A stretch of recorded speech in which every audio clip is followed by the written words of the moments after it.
Hello friends, आज हम एक और पैराग्राफ देखेंगे जिसकी हेडिंग है fight between a landlord and his tenant, यानी मकान मालिक और उसके किराएदार के बीच में लड़ाई। तो दोस्तों, इस तरह के पैराग्राफ पढ़ने से हमारी रिटन और स्पोकन दोनों इम्प्रूव हो पाती है। तो आइए चलिए शुरू करते हैं। जैसे लिखा हुआ है, मिस्टर शर्मा इज़ यानी है, आर यानी हमारे, नेक्स्ट डोर यानी बगल के, नेबर हैं, पड़ोसी हैं। He has one mister Kapoor. अब हैज़ के बाद देखो वर्ब की थर्ड फॉर्म नहीं आ रही जबकि ऑब्जेक्ट आ रहा है, तो जब ऐसा कुछ होता है तो उसका सेंस के पास के सेंस में हो जाता है। तो हम बोलेंगे ही हैज़, उनके पास या उसके पास, वन मिस्टर कपूर, एक मिस्टर कपूर नाम के व्यक्ति हैं। और वो एज का मतलब होता है के रूप में, एक टेनेंट के रूप में है, किराएदार के रूप में है, इन हिज हाउस, उसके घर में या उनके घर में। आगे है लास्ट संडे, पिछले रविवार। द टू स्टार्टेड, दोनों ने शुरू कर दिया।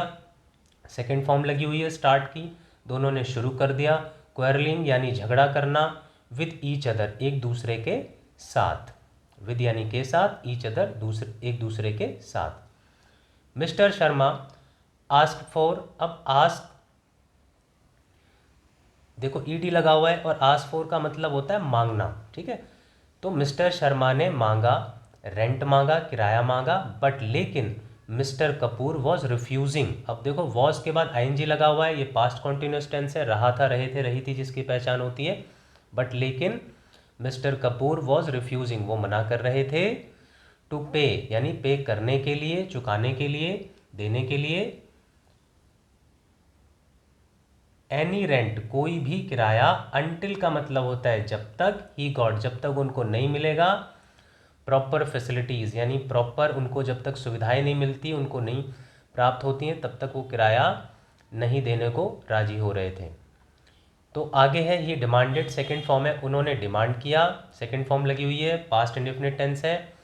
ही डिमांडेड, उन्होंने डिमांड किया a regular supply of water, यानी पानी की रेगुलर नियमित सप्लाई चाहिए उनको। एंड ऑल्सो, और उसके अलावा, सम कुछ इलेक्ट्रिक पॉइंट्स भी होने चाहिए इन द बाथरूम में, एंड द किचन के अंदर कुछ इलेक्ट्रिक पॉइंट्स भी उनको, वो डिमांड कर रहे थे, मांग रहे थे। ही ऑल्सो वॉन्टेड, वो ये भी चाहते थे, सम रिपेयर्स, कुछ मरम्मत चाहते थे, इन द डोर्स में एंड विंडोज़ में, दरवाजे में और खिड़कियों में। हाउ एवर, हालांकि, मिस्टर शर्मा वॉन्टेड, चाहते थे, हिज रेंट फर्स्ट, अपना किराया पहले चाहते थे।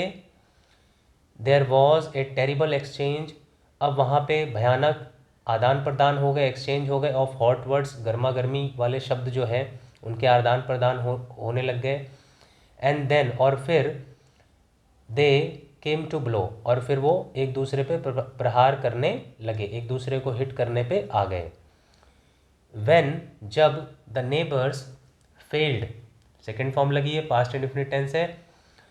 जब नेबर्स, जब पड़ोसी फेल हो गए, असफल हो गए, टू सेपरेट, अलग करने में, देम, उनको, दोनों को छुड़ाने में, मतलब वो जब असफल हो गए, यहाँ कोमा लगा हुआ है, कोमा का मतलब तो होता है, तो दे इन्फॉर्म, सेकंड फॉर्म लगी हुई है, उन्होंने इन्फॉर्म कर दिया, सूचित कर दिया पुलिस को। सून यानी जल्दी ही, N S A S I came, second form लगा हुआ है, ये भी पास्ट इंडेफिनिट टेंस है, एक एस आई जो है वो केम आया, देयर वहाँ, विद टू पुलिसमैन, दो पुलिसकर्मियों के साथ। Both mister Sharma and mister Kapoor were taken, अब देखो वर के बाद थर्ड फॉर्म आ रहा है, ये पैसिव लाइन है कि बोथ यानी दोनों, mister Sharma and mister Kapoor को टेकन यानी ले लिया गया, इनटू कस्टडी यानी हिरासत में ले लिया गया। एंड मार्च, और उनको ले जाया गया टू पुलिस स्टेशन। लेटर, बाद में, लेटर दे वर रिलीज्ड, अब यहाँ भी देखो वर के बाद थर्ड फॉर्म है, पैसिव लाइन है, लेटर दे वर रिलीज्ड, उनको छोड़ दिया गया। विद ए वार्निंग, वार्निंग के साथ, टू सेटल, सेटल कर लेने के लिए, देयर क्वेरल अमेकेबली, यानी मैत्रीपूर्ण ढंग से, अपनी सहमति से वो अपने झगड़े को सेटल कर लें, इस तरह की पुलिस ने उनको वार्निंग दे करके उनको छोड़ दिया। तो उम्मीद है दोस्तों आपको समझ में आया होगा कि किस तरीके से एक स्टोरी को समझा जाता है, किसी पैराग्राफ, किसी आर्टिकल को समझा जाता है, और कहीं ना कहीं कुछ भी हो, कोई भी पैराग्राफ हो, कोई भी आर्टिकल हो, उसमें टेंसेज, मॉडल, पैसिव वॉइस, यही सब जो है यूज़ होते हैं। Okay friends,